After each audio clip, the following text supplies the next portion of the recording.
Yeah, pajamas today. I had a doctor appointment after school, so Oh. that's weird. What are we supposed to wear tomorrow?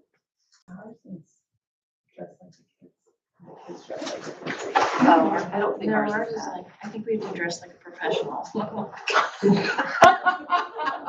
What does that mean? I know. It's gonna be an interesting day. Depends if it's Zoom or not. Sports coat and shorts.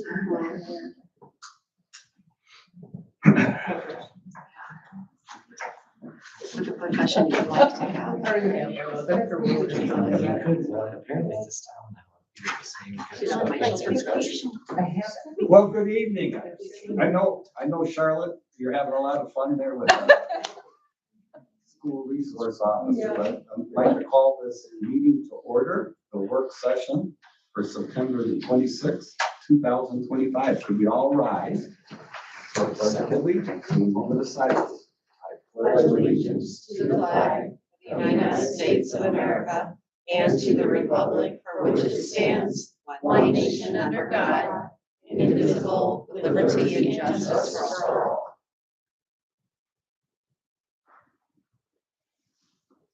Thank you.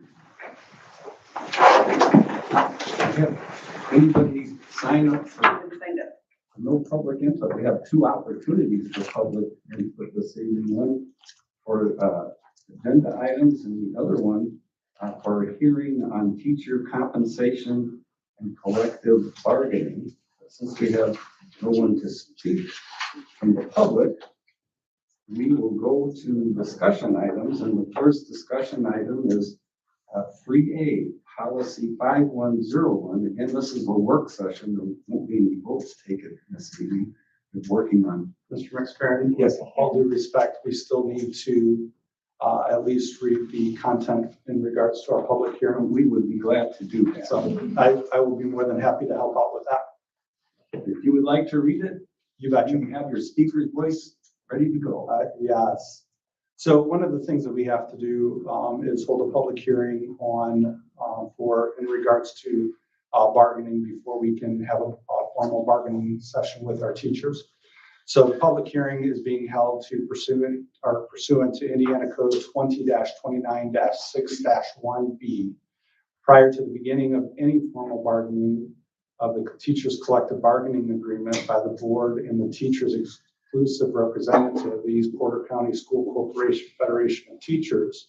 The purpose of this hearing is to take public testimony. The topics are of the following: teacher salary, teacher wages, and teacher salary and wage related benefits, fringe benefits, including accident, sickness, health, dental, vision, life, disability, retirement benefits, and paid time off as permitted to be bargained under Indiana Code 20-28-9-11.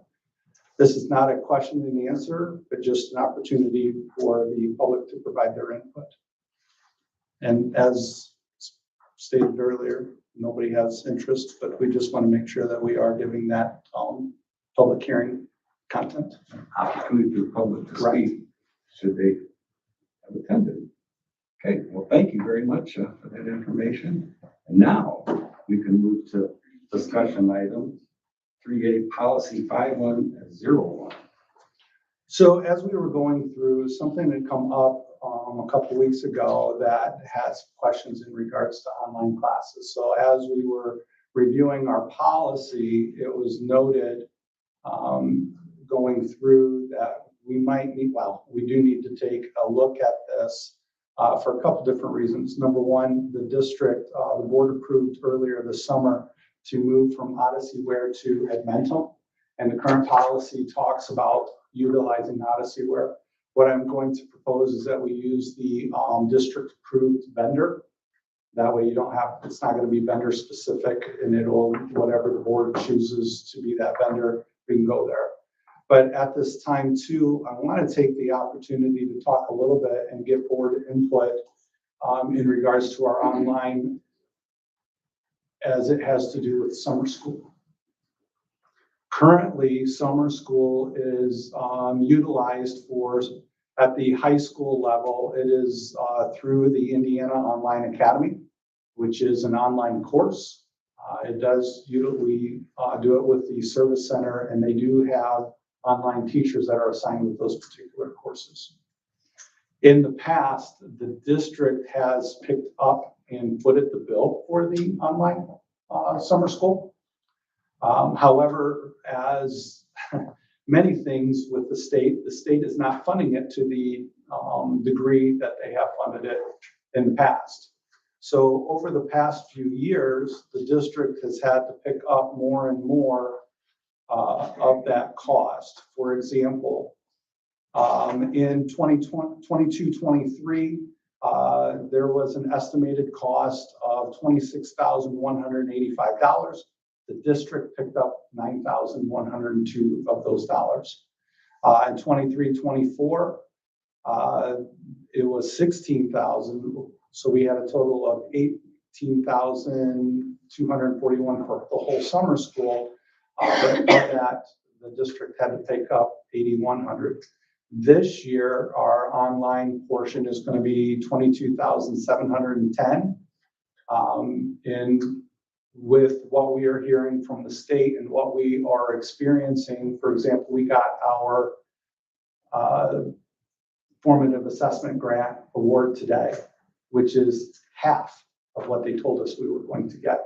We have been informed that the state is going to be recalling some of the Title I funds that they had told us that we were going to from last year. So the state is continuously showing that we need to do more with less. And so they're not even funding us to the levels of what they had. The part, I know that they've reduced the total amount of funding to summer school. Also, and we can talk about this a little bit later with TAG and different things. Not only have they reduced it, but now they're including charter schools and other cooperatives are now being able to apply for this too, which means I'm anticipating the revenues or the dollars that have been issued to our school will be continuously decreasing. So summer school has a couple of different functions. Number one, it is for credit recovery. Students who took classes and were not able to pass them through the year have the opportunity to enroll in summer school to get their credits. Also, we have used summer school to help students that might have a class that wouldn't necessarily fit into their regular school year, or if it's something we've had some kids also try to do it to reduce their load coming into the school year as well. Some schools have chosen that if students want to take summer schools, that the families pay for that. Like when my son took summer school classes, I paid for those summer school classes because it was a family choice, and it was because technically he could get it throughout the school year. It's just something that we decided to do.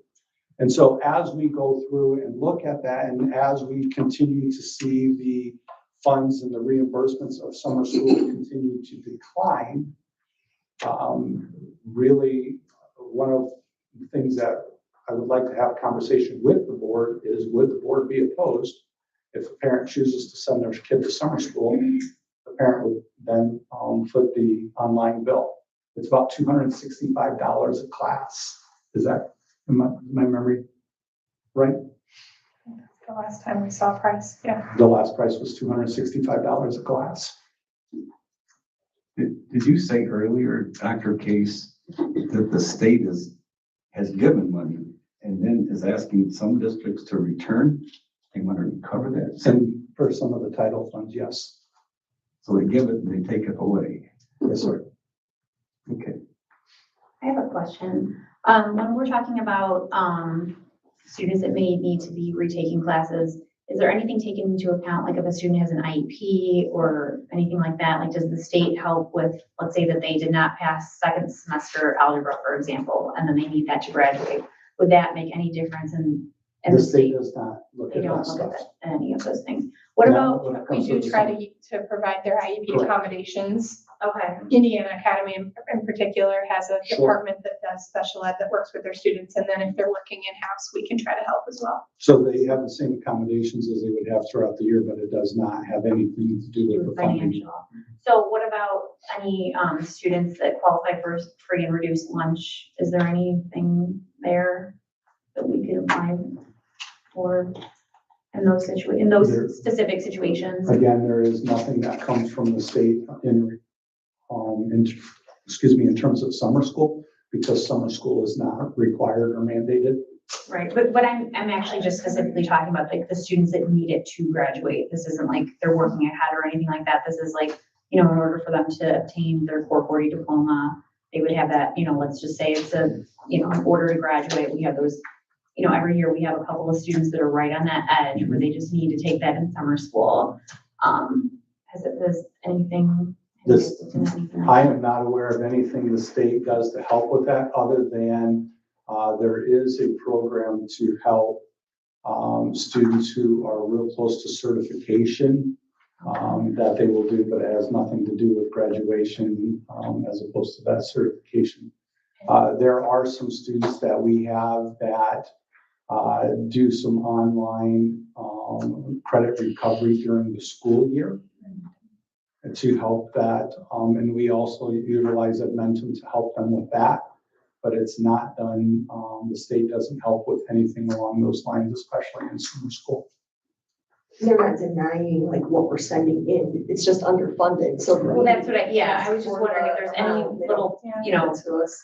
things that we could apply for to kind of offset the cost if we're going to be having parents that want to have their students work ahead or those kind of things. I think that's a different category of students as opposed to the ones that need it to graduate. If they don't go to summer school, they're not going to be graduating. And so the way that it is currently set up is we submit at the beginning, before we even start summer school, we submit what we approximate what it's going to cost. Then at the end, we send how much it actually cost. And then depending on how much it costs throughout all the schools throughout the state, they determine the percentage of what they will reimburse. So even if the only one that we applied for were the students who needed that credit recovery or free and reduced, the state will only give us that same percentage as if we were applying it all the way through. Because it's a percentage. Okay, so what about during the school year, we have a student that does not pass like one semester of senior English. Could they take an online class and the state would cover that during the school year? As opposed to, so the online classes are not going to be covered. Even if we had a teacher coming in and do it in the summer school, the state. No, I meant this would be during the school year, our online programs that we offer during the school year. Do Yeah, the we have- state doesn't reimburse them because you get their ADM dollar and that's your support for educating that child no matter what it takes. Okay. That's why we get different dollars for special ed. Do we charge the parents then, or do we have to? Or I guess my question is, are we only asking for the parents to pay for the summer school portion, or is this also during the school year as well, if they need to do credit recovery? So in our current policy, I believe there is a 25,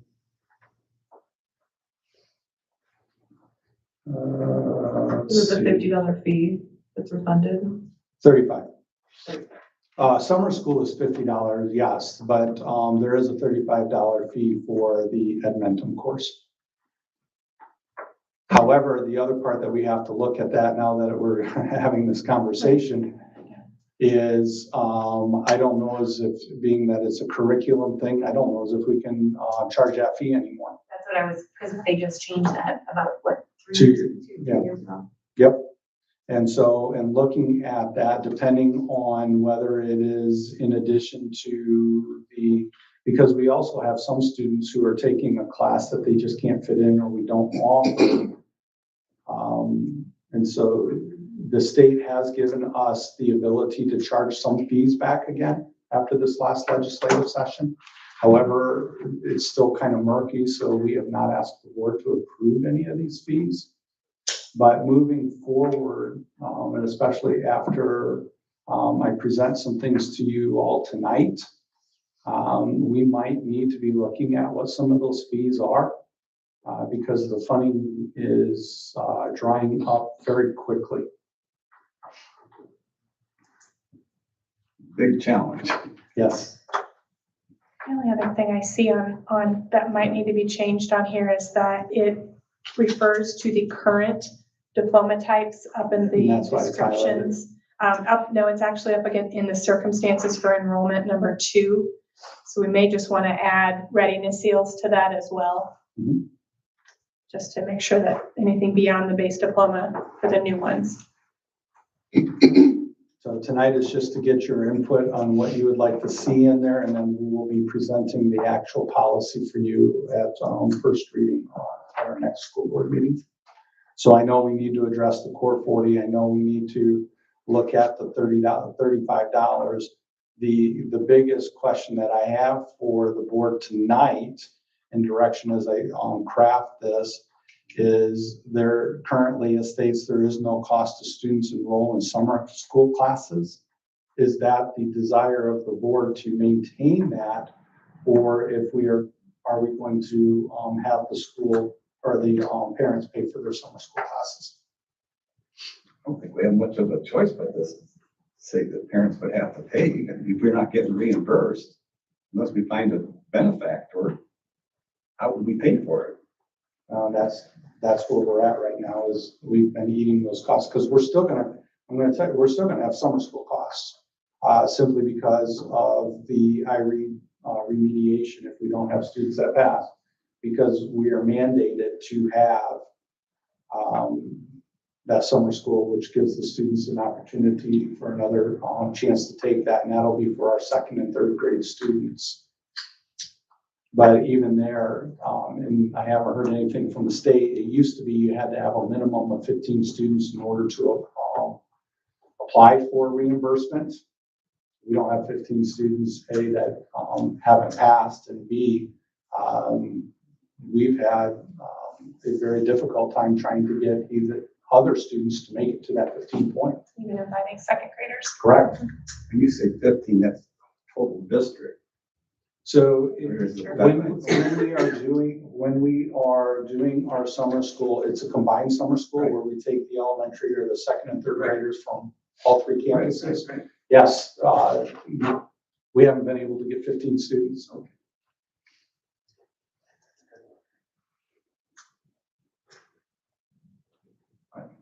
Be interesting what the rest of the board thinks about charging for summer school for parents.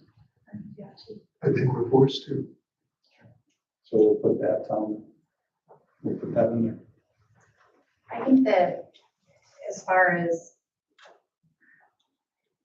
I agree that we would be forced to, but I would like to see that maybe we can come up with some type of a program for parents that, do fall into that free and reduced area where maybe we could do like some type of fundraising or ask for, something to help that, because I would hate to see a student that, wants to, stay at, do extra classes over the summer or what have you, and money be the factor as the reason why they can't when their peers, are able to. So I'm not against charging. I just think that maybe we can come up with some other type of extra program for those students that fall into that free and reduced lunch program, that maybe we can, whether it be fundraising or something outside of other funds that we can possibly raise for that. So with it being at all 3 different campuses, are you thinking, or is your recommendation to set something up district-wide as a fundraiser or at individual campuses?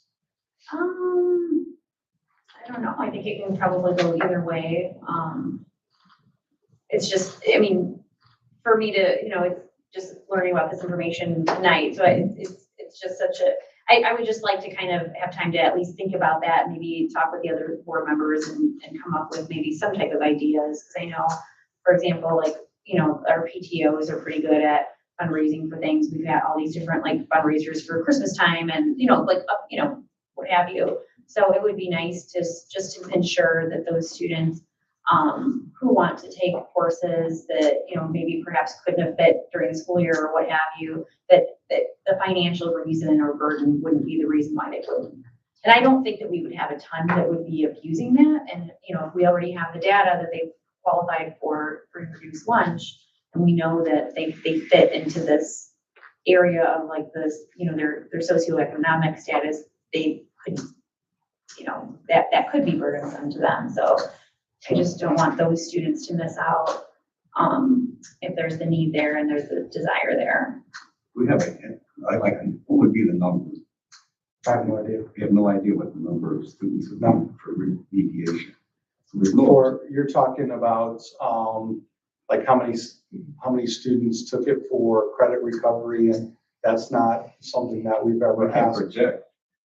Correct. And then to do that, also looking at the free and reduced, because free and reduced is one of those protected areas that Right. only a small, like maybe 4 or 5 people in the district even know who those students are. Sure. Could we just do it where, kind of like, for the field trips, where we have scholarship available, or like those, like some kind of They could application? apply for it. Yeah, they could apply for it, and Sure. then they'd have to show some kind of need or whatnot. I like the idea of doing something like that and having it be district-wide, just to The help those. difficulty then is the bookkeeping component of that. Now, if the district had a foundation, like an education foundation, that would be one thing, but the challenge that we have is the fact that you would need 3 of those education foundations. Because of the 3 different campuses. Correct. We can't set it up at the district level. And that's one of those looking at, I don't know how that particular one, because the first thing that I thought about, Mrs. Bowersock, when you mentioned that, I was like, well, that's easy if we had an education foundation. Because then you've got that ability to do that. But even when you look at the current foundations that we have for scholarships, you've got 3 different buildings with 3 different holdings, and 2 of them do it differently than the third. Because 2 of them are with the community foundation and the third is held internally by their own little entity that does the scholarship fundraising and stuff. We could investigate if there would be a way to start an education foundation. But the only way around it is to charge the parents. Well, and that's one of those, even if you had the education, you would still be charging the vast Right. majority. It would just be Right. the other part. I love that data. When I do a quick count, out of the 70 kids, the 70 classes taken online, 16 were credit recovery, all the rest were choice. Okay, that gives some It's a idea. large amount, that number, And how many was our total? 70. 16 would require, yeah, got it. Okay, So that's all I have for you for the policy. Do you have that broken down by campus, those 17 credit recovery students by any chance? Yeah, they wrote them in differently, so it's harder to kind of tell. Morgan gave more of a narrative on each kid, so I'd have to look at them later. I think it looks like, yeah, I can't tell quickly. No, and it could vary from year to year as Yeah. well.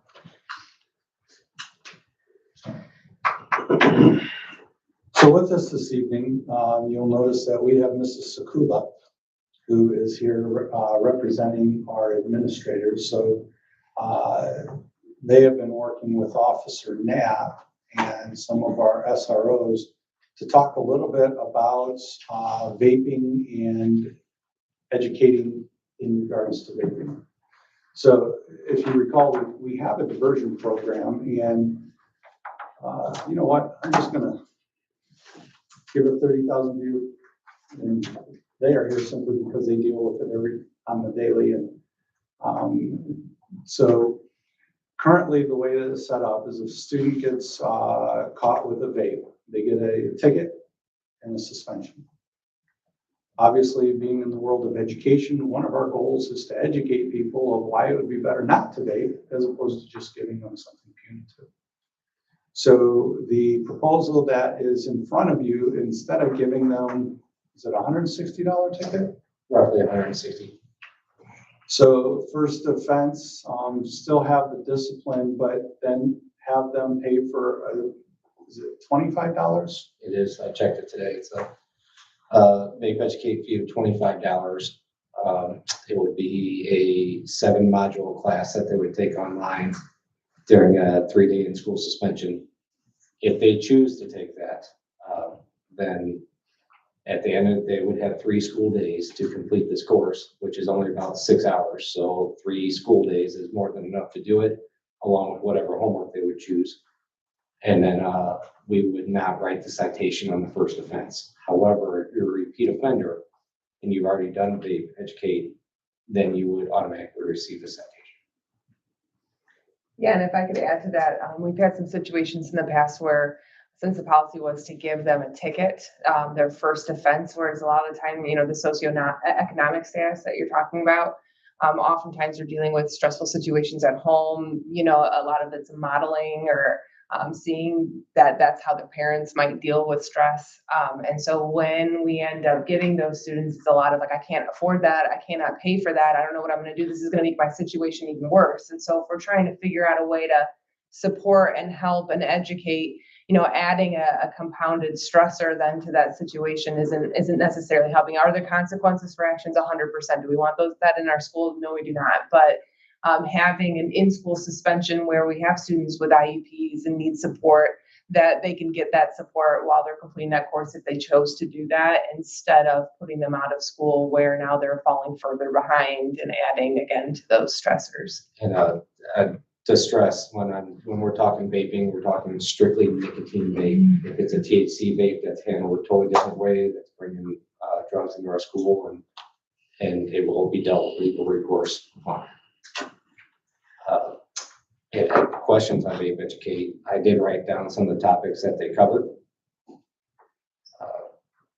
And so to add to that, when a student, let's say for an example, a student was caught with a vape in school, the parents would be given the option to, or the child and the parents would be given the option to decide to sign up for this course at their responsibility for the fees there. So that it would be $25 they would have to pay at that time in order for the course to begin. We could not start the course without them paying. So it's 72 hours, correct? You have after we have gotten a vape, correct? Yes. To file charges if you needed to, or file, not charges. It would be, it's an infraction. So I would be the one issuing the citations or whatever. So if I'm at that school, great. If I'm not at that school, I'll go to that school and then issue the citation. So the guys, our part-time school resource officers wouldn't have to do that.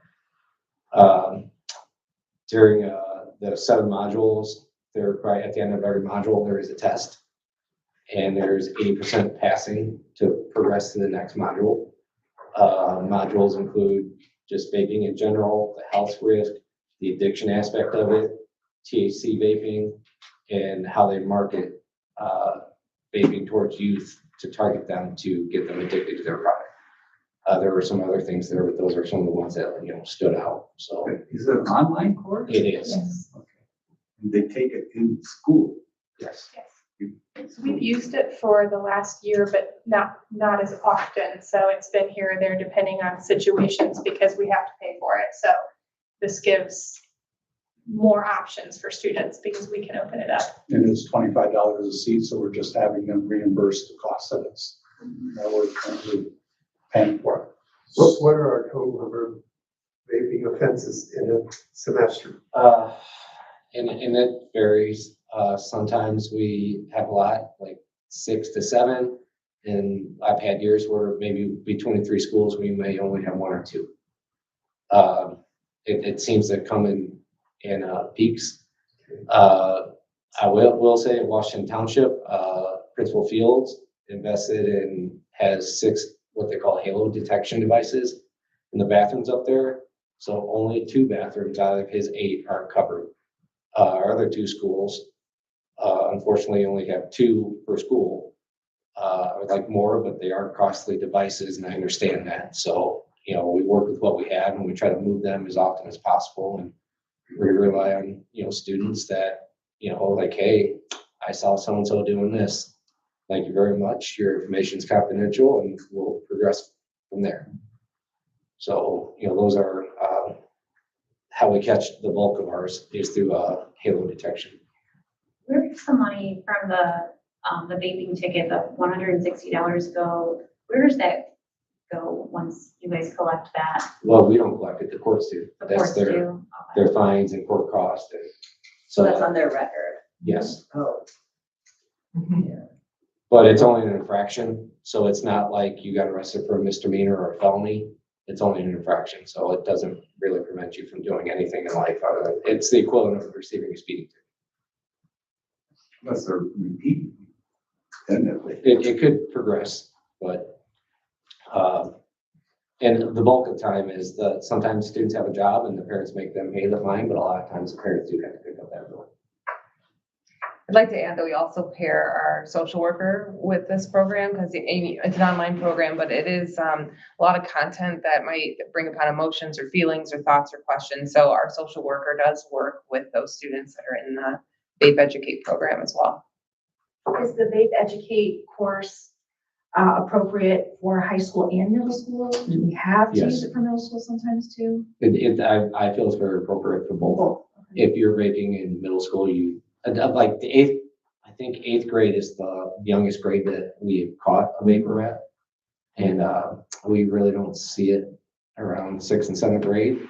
Not to say that it doesn't happen, just because of older brothers and sisters and if you're in a household that does that, you know, I can't guarantee that it doesn't happen. Our day and age, huh? Yeah, and you know, they're crafty. Vape pens come in, they look like flash drives sometimes, you know, like a little thumb drive or a highlighter where you can hide the actual vape pen inside the highlighter, you know, so or they have them there like sewn into their hoodies where they get it and think that they blow it into their hoodie and no one notices it. Like it's if you build a better mousetrap, a mouse just finds another way, you know? So are we, No this is education. This is just to let you know, and I'll be bringing it to you at our next board meeting. Okay. So it's $25 per student and that goes straight to Vape Educate. And so we don't get to like We don't collect any of that. collect any of that money to like maybe get more resources or more of those halos in the school. Like we can't take, okay. No, unfortunately, because they're providing, essentially we're paying for a service. Okay. And when they complete the course, they get a certificate, it can be stored with their file.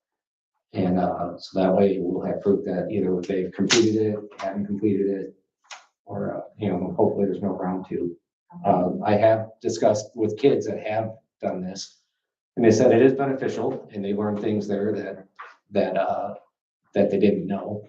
Like vaping can cause what they call popcorn lung, where it looks like your, you know, lungs are just all speckled, and like I didn't realize that, and you know, if we can get even half of them to turn their nose and say, no, I'm not gonna do this anymore, I feel it's worth it. Do you have a copy of the curriculum yet that you can send to us or? I don't, but I could, if you go to vape, It's proprietary. I have the admin side of it, and it's all locked down until you do the course. I know the principals have seen it, like I can give you the titles of each of the topics and I can see where the kids have finished it and whatnot. But they don't allow us to see the whole thing. I mean, I know our principals have seen it and whatnot, but we probably get an outline. Thank you for both of you, administrators, everything else. Needs to be dealt with for sure. Next is start of school update. So for the board tonight, I just want to start having some dialogue and conversation about framing our future. You know, in the summer, we put together 5 priorities. And as we're going through and taking a look at those priorities, do we have a clicker or something? Gotcha. We started looking at what do we need to do? What are the conversations that we need to start having? Because the state is changing very drastically about what we can collect and what we can do as schools. You know, so tonight, I guess, I want to share some current realities facing our district, connect those realities to our strategic planning priorities, identify some key challenges, and then invite feedback as we start looking at putting our community agendas together and the questionnaires.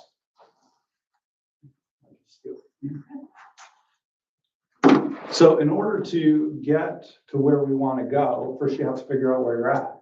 You know, if you type into Waze or Google or any other mapping system, in order to develop your pathway or your travel plans, you have to know where we're starting. So tonight I'm hoping to just talk a little bit about where are we besides that east border or in Couts.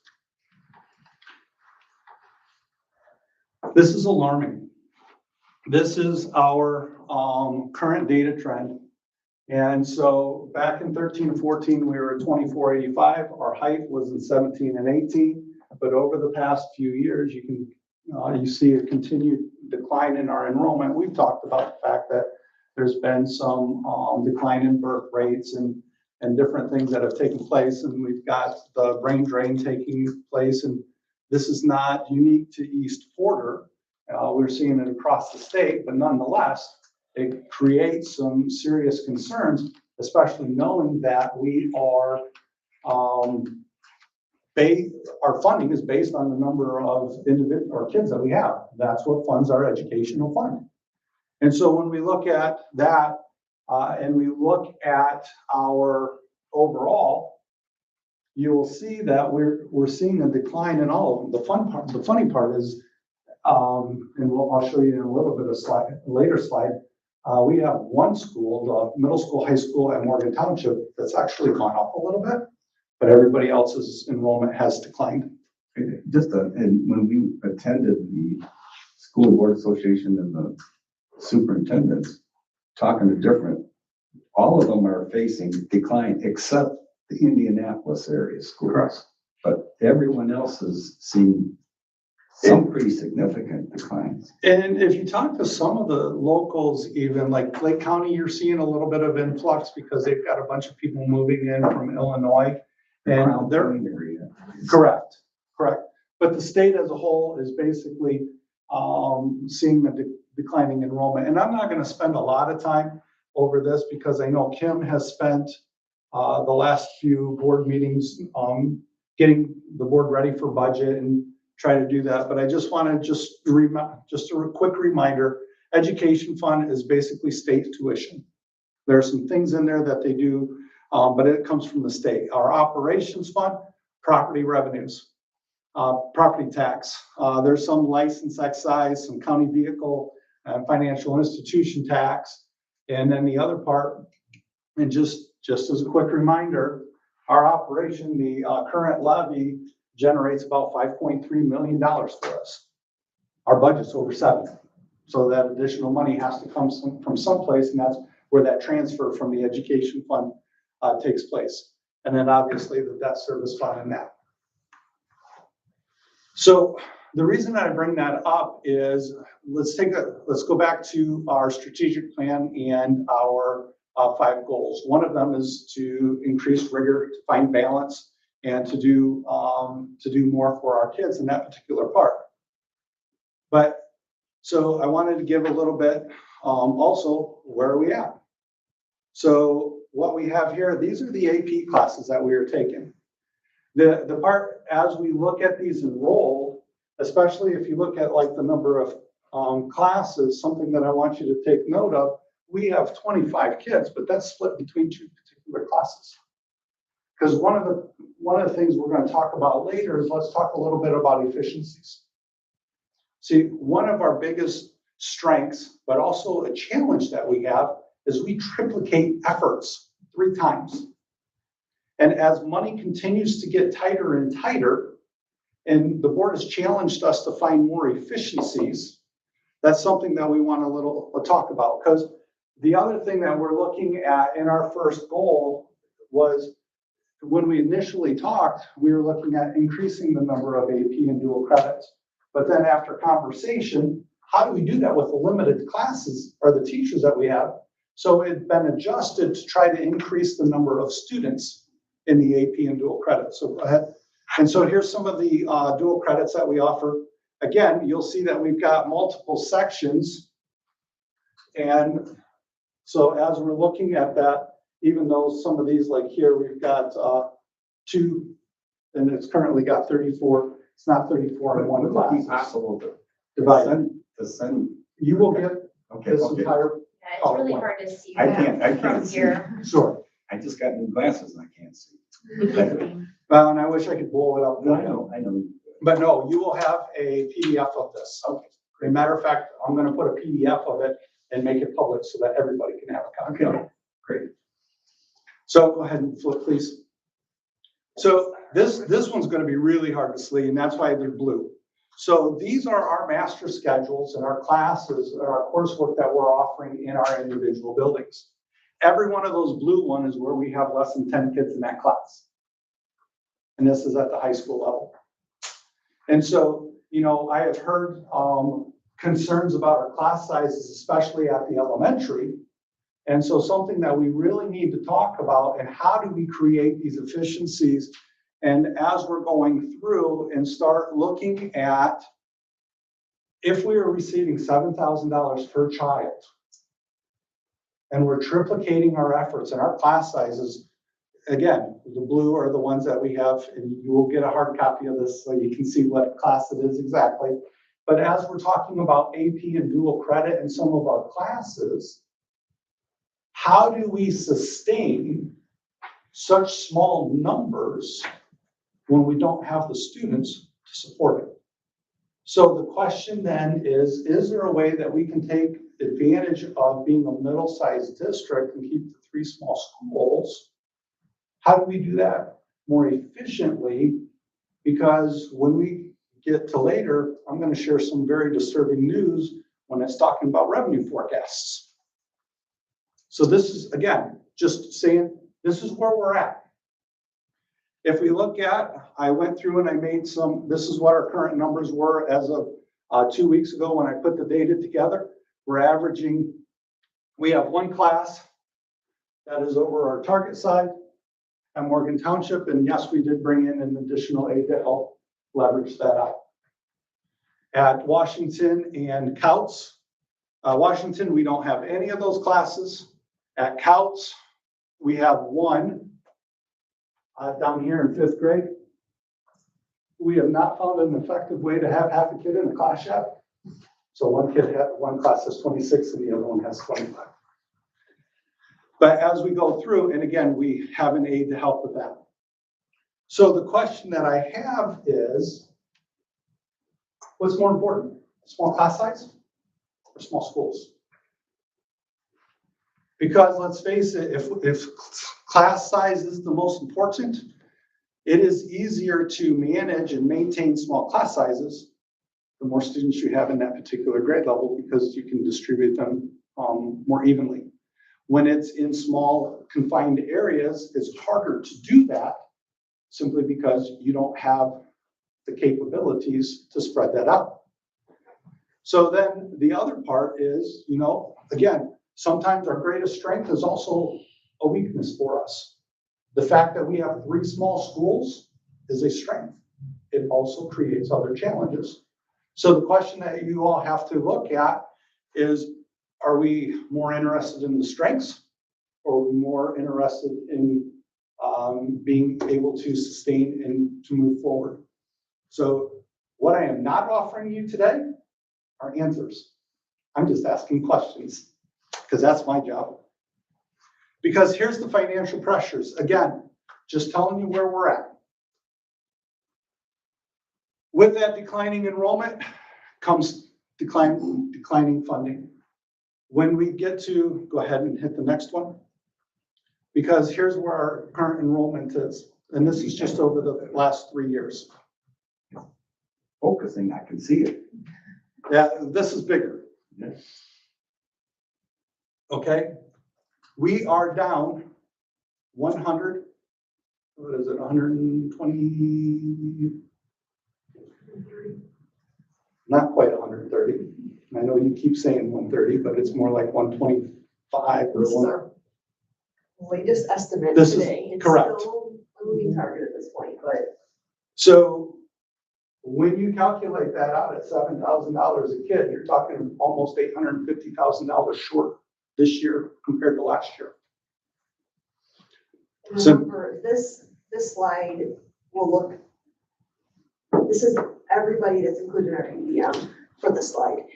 On the previous slides, when he had them by elementary, those are like But kids since in it's, the actual school, so there are kids that we send out, right? So our ADM count is higher than our actual kids in our classes. because we have students that attend VHS, Ben Franklin, TJ, Porter Township, Hebron, Flint Lake, Central, and different things. Go ahead. So that takes care of the education. We know we're gonna be $850,000 less this year than what we were last year. When we look at declining local tax base revenues, you know, our tax, well, and I know she's got MLGQ down there, but basically what that does is it tells us that we have to cap the amount that we can obtain inside of increased assessed valuation. If you look at our assessed valuation, we have seen some pretty healthy years where the AV has gone up. This year it's pretty stagnant. But even on these years where we saw 10, 6, 8, and a little over 8.5, the most we were ever able to capture is 4. With that, and looking at Senate Bill 1, looking at House Bill 1001, we're estimating with the new potential tax caps and the credits, another $850,000 between 8 and 850 of decreased revenue from taxes from where we were last year. So you take those two on the low end, we're talking about $1.6, $1.7 million in those two funds less coming in this year as going to next year. Now, the positive thing is, as we've been going through, we have been doing a lot of work trying to bolster our teacher salaries. And this just talks about what we've looked at for that base. And you'll see there was 1 year where we didn't increase the actual starting base. However, we did increase the other teachers' bases. So 2 new rules or 2 new things that have to impact is, according to legislation, 45,000 has to be the minimum. We're fine with that. We're already there. And then 65% of the education fund has to go towards teacher salaries. Currently, we're about 67. So we're fine and safe there too. The other thing that's not on there, we also have to maintain a funding floor. That means the amount that we spent on teachers has to be similar or more this year than what we spent last year. Which takes us to the efficiency questions. So again, I don't have answers for you. I don't have proposals. Tonight is nothing more than to say, here's where we're at, and to start getting the mind moving. Because as we go through, we have to look at, does our current structure allow us to meet the ever-changing needs? By that, I mean, let's face it, we're seeing more behaviors inside of our classrooms. So much so that even though we knew that we were going to be taking a hit financially, we added a social worker this year. How do we meet the needs of our students? Our percentage of special ed students, if you look at our caseloads, our special ed teachers probably have some of the highest caseloads that we've had in a while, simply because more kids have more challenges. Are we operating as efficiently as possible? You know, we've been going through and doing a bunch of bulk purchasing, trying to get that. But again, whether it's right, wrong, or indifferent, we triplicate everything we do. And so if that's something that we want to look at, then the question is, if we want to maintain that, how do we fund it? Because that's the other part that I want the board to start looking at. What we should be looking at is how do we want East Porter to look, and then figure out how we're going to fund it. I don't want this to be a story saying, well, you have to do X, Y, and Z because you only have this amount of money. At the end of the day, we also know that you can only write the checks for what you have. So if we want something to look like whatever it is, then we have to figure out how we're going to make that work and how are we going to fund it. And then are there ways to rethink staffing, scheduling, or resource allocation? Okay, we talked about that a little bit. So how do we sustain small class sizes while funding competitive teacher salaries? You know, if we look at our goals, we want to make sure that we have that rigor. We want to, one of the challenges I always ask too, define small class sizes. And then also competitive teacher salaries. The challenge that we have is we have the benefit, the pleasure, and the privilege to live in Porter County. According to the state, we're in the top half of what we pay teachers. Porter County, we're the very last. And so if you compare us to LaPorte County, we're doing pretty well. But we're in Porter County. We're at the bottom. What level of investment do we make into facilities and programming without long-term enrollment direction? If we're going to continue to see that enrollment decline, you know, we currently have ESG doing some facilities, some energy consulting to try to figure out how do we work better with our operations, become more efficient. But at the same time, if that enrollment, is there a tipping point where different decisions have to be made because the enrollment doesn't support X, Y, or Z? And if that's the case, how much money are we going to invest into those buildings? Knowing what could happen. And then what efficiencies can we find while still meeting our growing student needs? Go ahead. So, the road ahead. When we're looking at our strategic plan priorities, and I will send that with you as well, the 5 different slides. And this is what I've been going around to all of our schools. I have one school left, and that's Couts Middle School High School. This is the only school that I haven't had a chance to meet and to talk with. But that is something I believe I'm on their October agenda. But how, knowing where we're at today, how do we make that happen? How do we improve rigor, increase that? How do we maximize our efficiencies? How do we cultivate our staff to help promote them and to get them ownership and find that value and work on that balance between class size and teacher salaries? And then the big thing that I want to talk about tonight, and something to put on your agenda, not your agenda, but on your plate as homework. Go ahead, Phil. Has to do with the community input. As we start looking at putting the surveys together, what are the things that you want to know from our community? You know, we've started putting some ideas of what we think should be in there, but what questions and input does the board want from the community to help frame that survey, but also to help you make the decision in that decision-making seat of how we move East Porter forward. So just like, what questions or topics do you feel most important? Which of these challenges do you want us to highlight for the community discussion? And then obviously there's some priorities, because the other part that we are looking to do, and this goes back to the communication, is start laying out, we have to give the community information so that it can help frame their answers.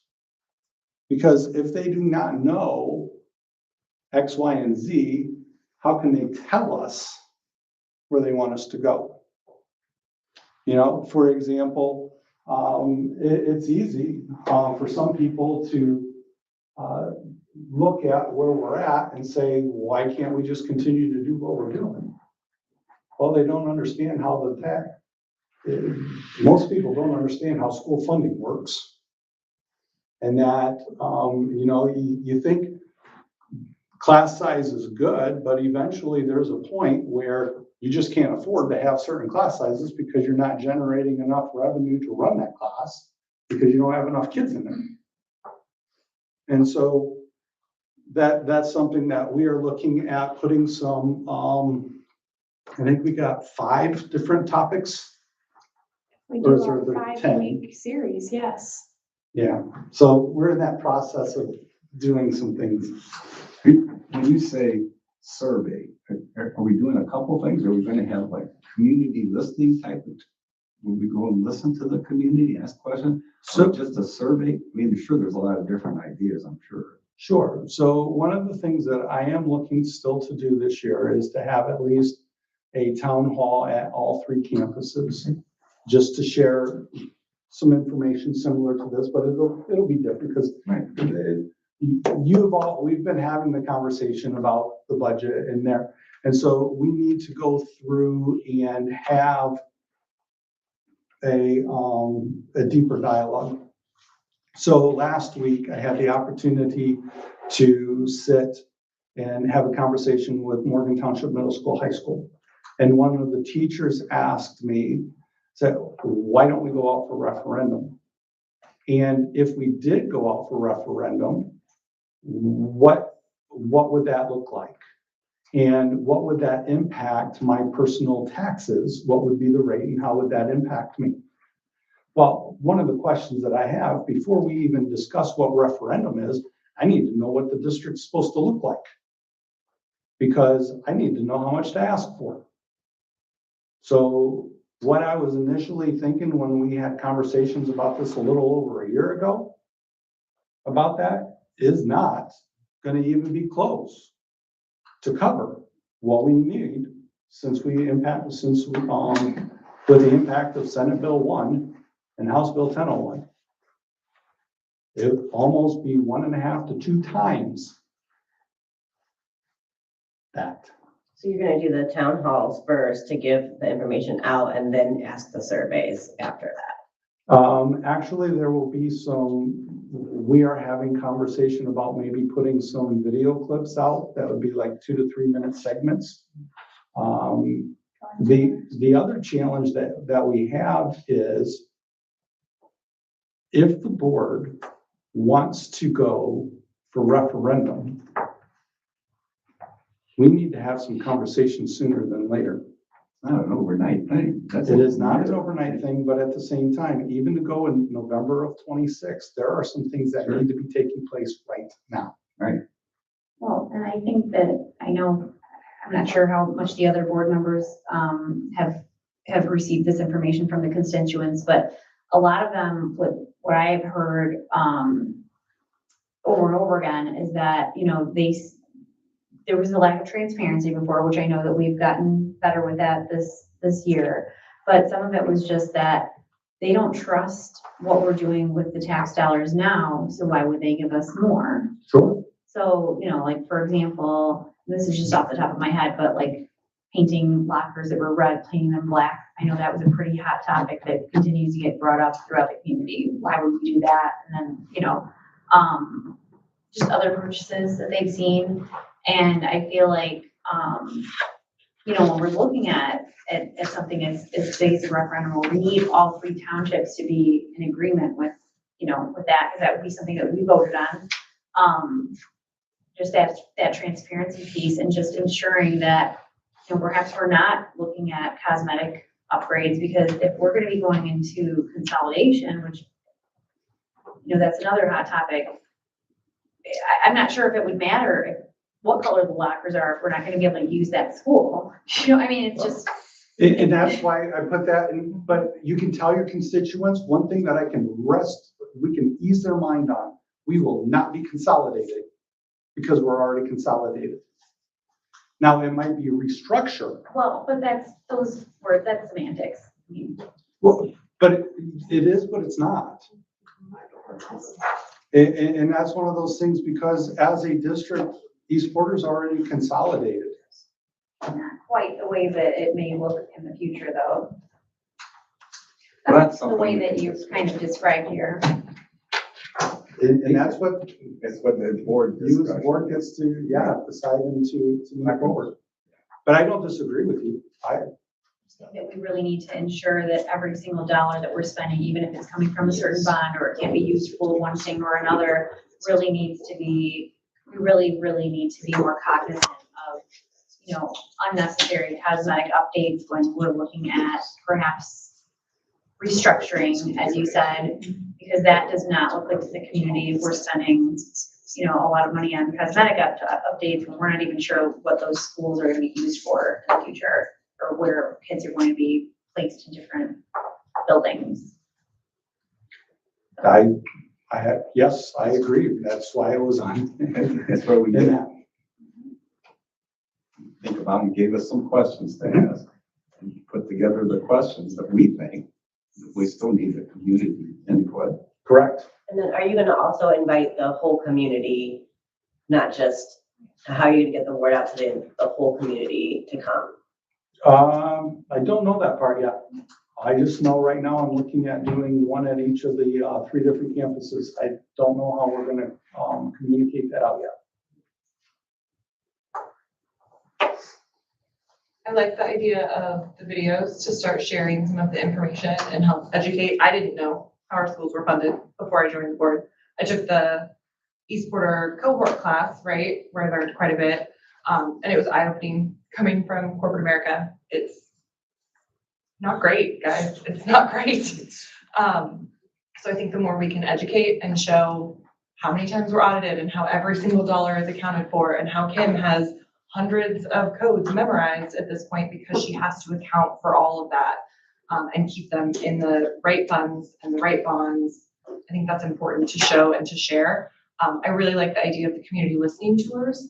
I think if we could do that before the survey, so we can hear from the community, what do they want more information on, right? And we can try to educate as we go in the interest of transparency and share what we learn, but how can we even begin to ask them to rank things if we don't know where their concerns are and what their desires are? Like, maybe we ask them, like, what they're looking for in the next 5 to 20 years for these schools, as well as what their biggest concerns are, and then compile that into a word block community survey, massive. I think they need to know where we're at before we can do that, simply because as a community member, they may be asking for things that would be impossible to give. We can add it to a dream wish list and say, we'll come back to it once we get this straight. It's interesting, for someone, I mean, we come from a business background and some of us do too, and business in schools is quite different than business in the business community or business world, and the funding is completely different. I mean, it takes more than 1 or 2 years to figure that out. I know. I'm And still. here we're knowledgeable, but people in the community might not be. They like to think they're smart and they are smart, but that's quite different. Well, in the meantime, we will still need to maintain the school, even if we decide, whatever we decide to do, that'll take years. And so we're still gonna have to maintain the schools We can't just let one go because we know we're not gonna. Or we think we may not, like, no, we don't even know yet, I'm right? talking about We're not cosmetic sure. updates, not like HVAC that's necessary. I mean, yeah, we would still have to do those, but just certain cosmetic updates, I feel like we don't, Right. you know, there's some things that we could definitely trim the fat on, I guess, for lack of a better term. There's definitely areas where we could trim some fat, yes. I look forward to hearing what that fat is. Thoughts to ponder. I don't think there's much in our facility for our salaries. Okay. Is there another slide? That's it? That's enough. Oh, just, we're at a crossroads. The decisions that you all will have to decide is going to shape the district for the next decade. No pressure. Oh, are you thinking about doing podcasts? Just wondering. We learned about Not that. at this time. Not a good idea. Yeah. So you're open to the videos, which is a start. Yeah. That can We're working on stuff. to condense it all down into. We're just, trying to figure out how to squeeze more time in the day. The other thing, there's been just the closing items for adjournment then. You don't have to vote on it, just it's time to adjourn and then we'll be meeting later, 2 minutes anyway in the executive session. Good. That's it for us. Thanks for attending. Appreciate you. And look forward to talking with the fine union folks on Wednesday, Yes, sir. 3:30, right? That's what I remember.